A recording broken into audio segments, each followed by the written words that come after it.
Gordon was resting in the siding. Sometimes he thought, "It's really tiring to be such a large and splendid engine. One does have to keep up appearances so."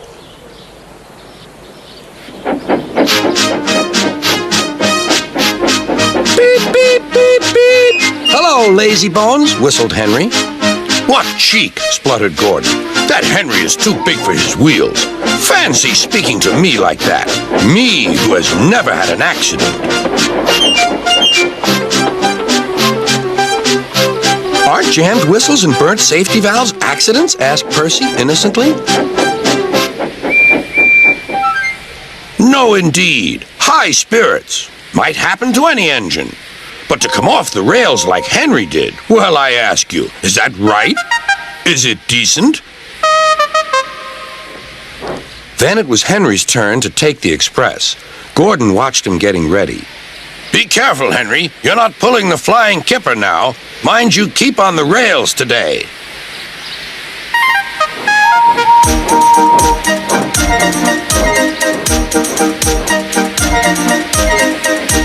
Henry went off in a huff, and Gordon yawned and went to sleep. But not for long. "Wake up, Gordon," said his driver. "A special train's coming and we're to pull it." "Is it coaches or freight cars?" "Cars," said his driver. "Cars," said Gordon.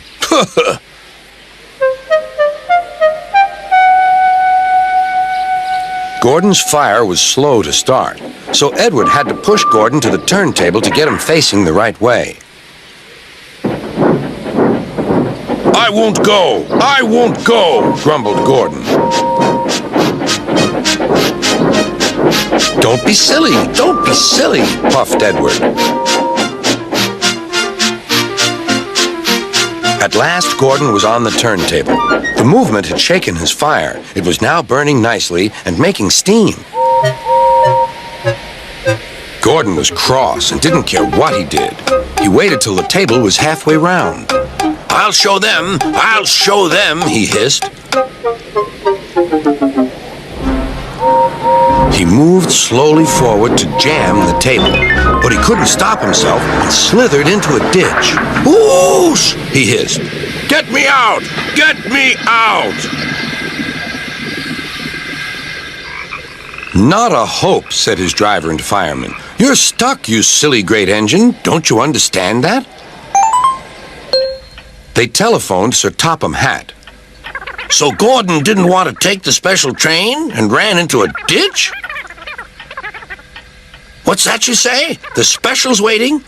Tell Edward to take it, please, and Gordon, leave him where he is. We'll get him out later."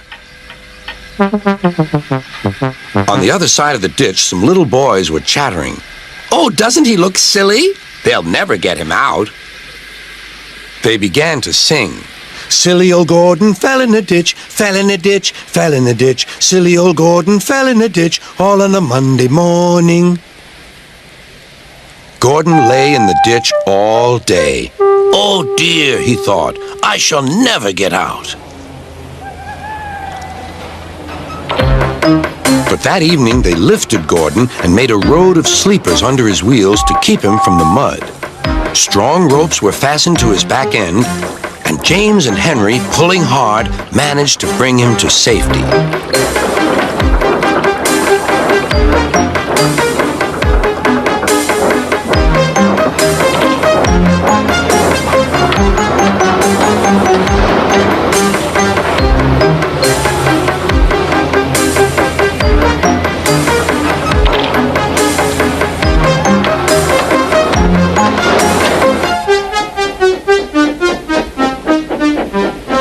Late that night, Gordon crawled home, a sadder and wiser engine.